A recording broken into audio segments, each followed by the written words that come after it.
आप भी money heist web series के दीवाने हैं हमारी तरह, तो अब असल दुनिया के उन 5 सबसे बड़ी रोमांचक जगहों के बारे में भी जान लीजिए जहां हुई थी चोरी फिल्मी स्टाइल में। दुनिया के सबसे प्रसिद्ध संग्रहालयों में से इस तरह से प्लानिंग के साथ चोरी की गई थी कि आज भी वो चोर पकड़े नहीं गए हैं और अभी तक चोरी की गई कलाकृतियां भी नहीं मिली हैं। तो आइए चलते हैं जानकारी के इस सफर पर। शुरुआत करते हैं बोस्टन म्यूजियम से और जानते हैं दुनिया की 5 सबसे बड़ी डकैतियों के बारे में। Boston museum heist. ये डकैती मार्च 1990 में की गई थी जब बोस्टन के इजाबेल स्टीवर्ट गार्डनर म्यूजियम से लगभग 13 कलाकृतियां चोरी हो गई थी। उन 13 कलाकृतियों जिनकी कीमत अरबों डॉलर है, उनको लुटेरों ने चुरा लिया था, जो पुलिस अधिकारी होने का नाटक करके म्यूजियम में घुसने में कामयाब रहे थे। फिर उन्होंने चालाकी से वहां के गार्ड्स को बंदी बनाया और शानदार अरबों डॉलर की कलाकृतियों को चुरा कर ले गए। ये आज तक की सबसे अनोखी डकैती कहलाती, क्योंकि अभी तक वो सभी चोर फरार हैं और कलाकृतियां भी अब तक बरामद नहीं की गई।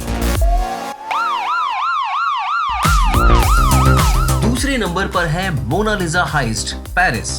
पेरिस के लॉवर म्यूजियम में अपनी कुछ खास पेंटिंग्स, जिसमें मोनालिसा की पेंटिंग भी शामिल थी, के आसपास एक सुरक्षित ग्लास बनाने के लिए एक कुशल आदमी को नौकरी पर रखा गया था, जिसका नाम विंसेंजो पेरुगिया था। विंसेंजो एक इटालियन आर्ट चोर था। 1911 में उसने मोनालिसा की पेंटिंग चुराने के लिए रात भर वहां के किसी कमरे में छुपने का फैसला लिया।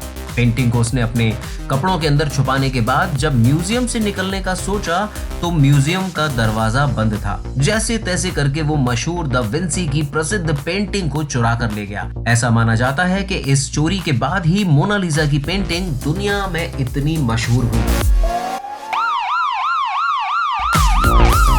तीसरे नंबर पर है एडवर्प डायमंड रॉबरी। इस डकैती को अब तक की सबसे क्रेजी और सबसे बड़ी डायमंड हाइस्ट के रूप में जाना जाता है। रिपोर्टों से पता चला है कि चोरों द्वारा प्लानिंग 3 साल से अधिक समय से बनाई जा रही थी और 2003 में चोरों के एक ग्रुप ने एडवर्प वर्ल्ड डायमंड सेंटर में द स्कूल ऑफ ट्यूरिन को निशाना बनाया, जो एडवर्प की सबसे बड़ी इमारत थी। वो सोने, हीरे, चांदी और अन्य प्रकार के आभूषणों को चुरा कर ले गए, जिनकी कीमत $100 मिलियन से ज्यादा थी। चौथे नंबर पर है the Montreal museum heist. Montreal museum of fine arts ने अपने म्यूजियम में एक हॉलीवुड फिल्म जैसी चोरी देखी थी।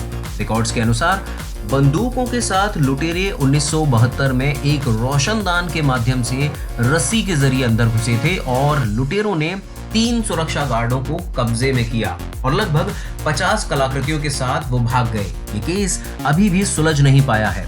रिकॉर्ड के अनुसार उन कलाकृतियों की कीमत तकरीबन $2 मिलियन थी। और नंबर 5 पर है स्टॉकहोम म्यूजियम हाइस्ट। स्टॉकहोम संग्रहालय में ये डकैती काफी नाटकीय चोरी थी, जिसमें म्यूजियम के गार्ड का ध्यान भटकाने के लिए 2 बार कार विस्फोट किया गया। फिर बंदूकों के साथ घुसे चोरों ने गार्ड को दूर हटने के लिए सब मशीन गन और पिस्टल का इस्तेमाल किया। इस दौरान वे रेम्ब्रॉट द्वारा पेंट की गई पेंटिंग्स और 2 छोटी रेनॉयर पेंटिंग को दीवार से उतार कर ले गए। उस समय इन पेंटिंग्स की कीमत $30 मिलियन थी। चुराने के बाद चोर बोट पर बैठकर पुलिस की नजरों से भागने में कामयाब हो गए। दुनिया की 5 सबसे बड़ी डकैतियों की इस लिस्ट के बारे में जानकर आपको कैसा लगा, हमें कमेंट्स में जरूर बताएं। और आप हमें अपने बचपन की हुई पहली चोरी के बारे में भी बता सकते हैं। हम वादा करते हैं किसी को नहीं बताएंगे। लाइक, शेयर और कमेंट्स करना मत भूलिएगा। धन्यवाद।